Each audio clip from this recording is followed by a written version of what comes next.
नमस्कार दोस्तों, आइए अब हम अपने अगली क्लास की तरफ आगे बढ़ते हैं। कल हमने पढ़ाया था कि व्रत क्या होता है।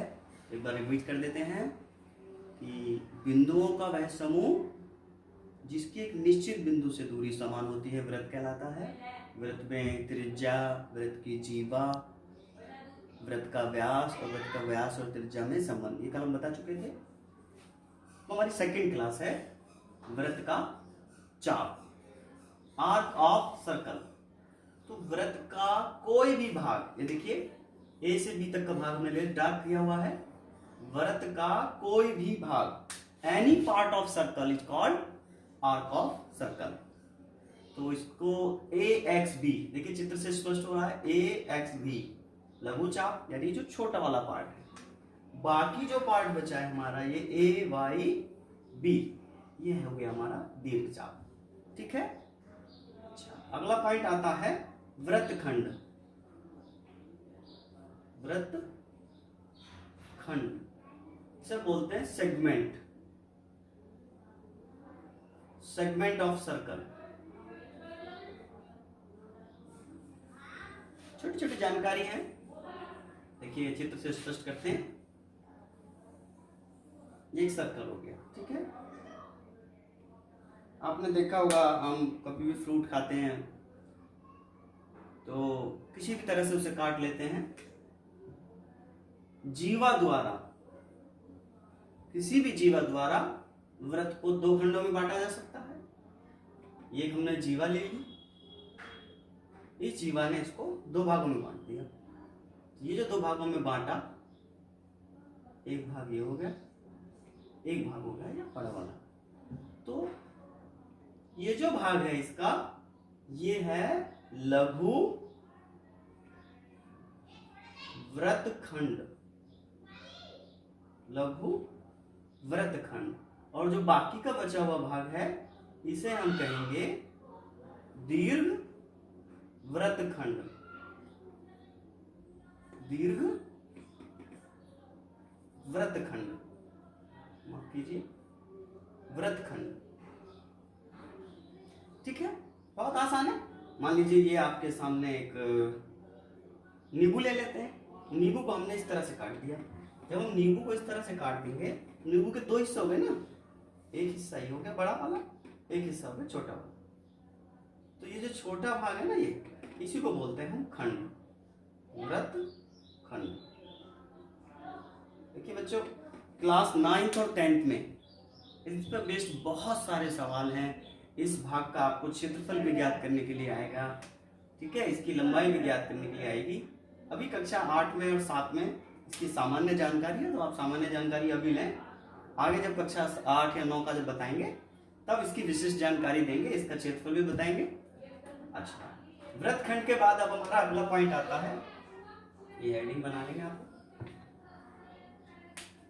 त्रिज्याखंड।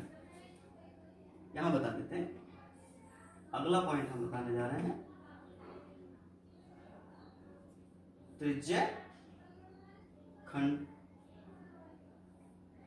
इसे बोलते हैं बेटा सेक्टर, सेक्टर ऑफ सर्कल।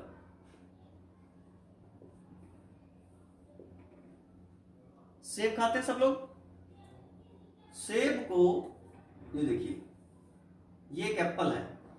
चलिए एप्पल ही बना देते हैं, आपको भी सेब पसंद होगा। ये लीजिए, ये एप्पल है। जब हम एप्पल खाते हैं इसको ऐसे 4 भागों में बांट देते हैं ना। अब हम सर्कल को 4 भागों में बांटेंगे। ये लीजिए सर्कल, कितने ही भागों में बांट दीजिए, लेकिन केंद्र से ये खंड त्रिज्या द्वारा काटा गया खंड त्रिज्याखंड कहलाता है। ये जितना मैंने सेडिट किया है, छायांकित भाग जो है, ये है आपका त्रिज्याखंड, त्रिज्याखंड। बिल्कुल उन्हीं दोनों की तरह ये जो त्रिज्याखंड है ये लघु है, छोटा वाला लघु त्रिज्याखंड। इसका भी नाम रख देते हैं हम ओ ए एक्स बी, इसका नाम y रख देते हैं। लघु त्रिज्याखंड का नाम क्या है हमारा, ए ओ से शुरू करते हैं, ओ ए एक्स बी, ओ ए एक्स बी। और दीर्घ त्रिज्यखंड, दीर्घ त्रिज्यखंड है हमारा जो बचा हुआ, ओ ए वाई बी, ओ ए वाई बी, ये हमारा दीर्घ त्रिज्यखंड। ठीक है, जिस तरह से हम किसी भी फ्रूट्स को काटते हैं, पहले उसके 2 भाग करते हैं, फिर उसके 4 भाग करते हैं, इसी तरीके से बराबर ना काट के कोई भी भाग आप काट लीजिए। ये बराबर भी काट सकते हैं, मतलब इस पार्ट्स को यदि 2 पार्ट्स में बांटेंगे, तो देखिए इसको 2 पार्ट्स में यदि हम खंड किएंगे तो बराबर बराबर ये कहां से जाएगी, सेंटर से, ओ ए बी। जब ये सेंटर से जाएगी तो ये आधा वृत्त हो गया। क्या कहेंगे इसको, आधा वृत्त यानी अर्धवृत्त।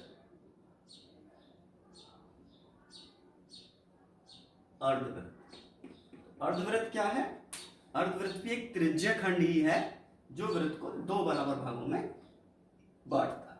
ठीक है, अच्छा इसके बाद चलते हैं, समझ में आ गया। इसमें भी नाम चाहे आप रख सकते हैं, एक्स और वाई कर लेते हैं।